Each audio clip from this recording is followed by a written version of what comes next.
Novak does not walk onto Wimbledon center court, Novak Djokovic that is, with 17 different strategies in mind. He's very clear about how he plays, what his game plan is, and what it is that it takes to win. Of course, against different opponents, there are subtle adjustments, but that's the key, subtle adjustments. He doesn't abandon what he's doing just because the opponent is playing especially well and disrupting him.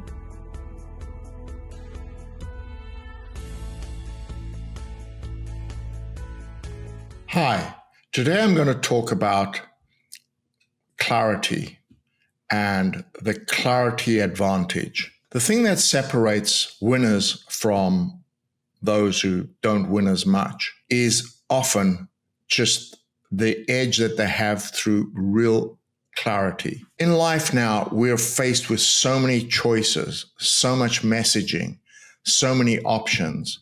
There's so much noise. And it's really, really difficult for our brains to really take in all of this information and then have to dissect it and try to make decisions.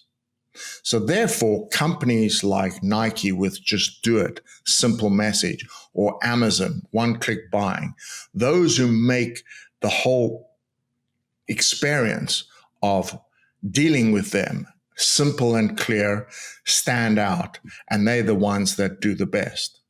I know this from coaching tennis players for over 35 years at the highest level, that the very best performers, the champions, have a very clear and simple game plan. Novak does not walk onto Wimbledon center court, Novak Djokovic that is, with 17 different strategies in mind. He's very clear about how he plays, what his game plan is, and what it is that it takes to win. Of course, against different opponents, there are subtle adjustments, but that's the key, subtle adjustments. He doesn't abandon what he's doing just because the opponent is playing especially well and disrupting him. He trusts that over the long term of the match, he will win.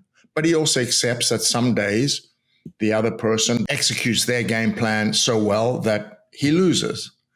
And that's the dichotomy that I find very strange. The champions accept losing better than the lesser players because they really understand percentages, that if you deliver the same game plan over and over again, you get so good at it that in general, you're winning way more than you're losing. Whereas lesser players panic in the moment under pressure, totally throw the bath out with the bath water and try all sorts of crazy things and look for shiny objects to prevent losing. And the reality is losing is always, part of life and especially sport.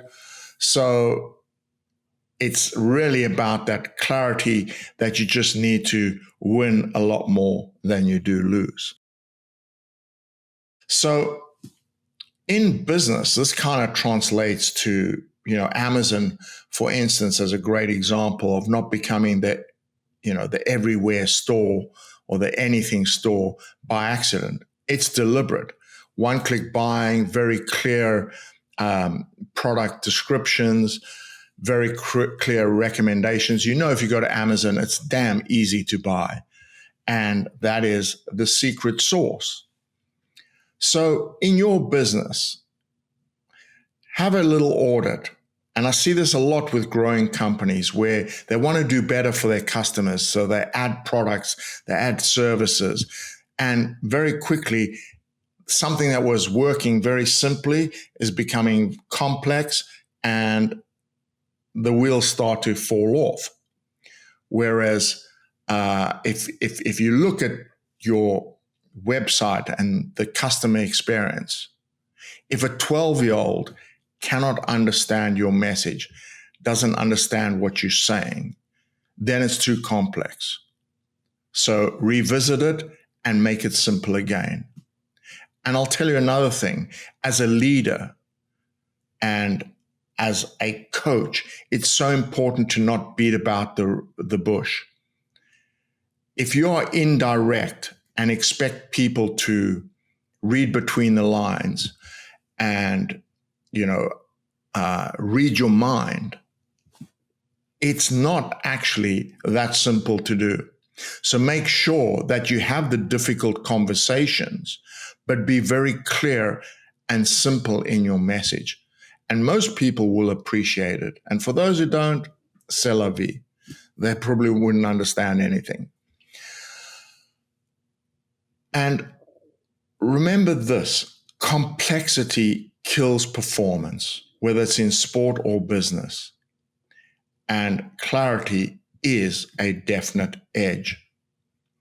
Well, next week, I'm interviewing Ian MacDonald, a fantastic guy who's head of Bath Academy, and he's going to share some of his leadership ideas and coaching philosophies. And I know him very well. We worked together for many, many years.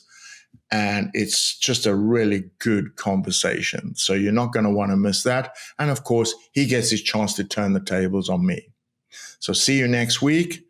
And if you really like this episode, please share and do all the normal things like favoritize and help spread the message. Thank you. Bye.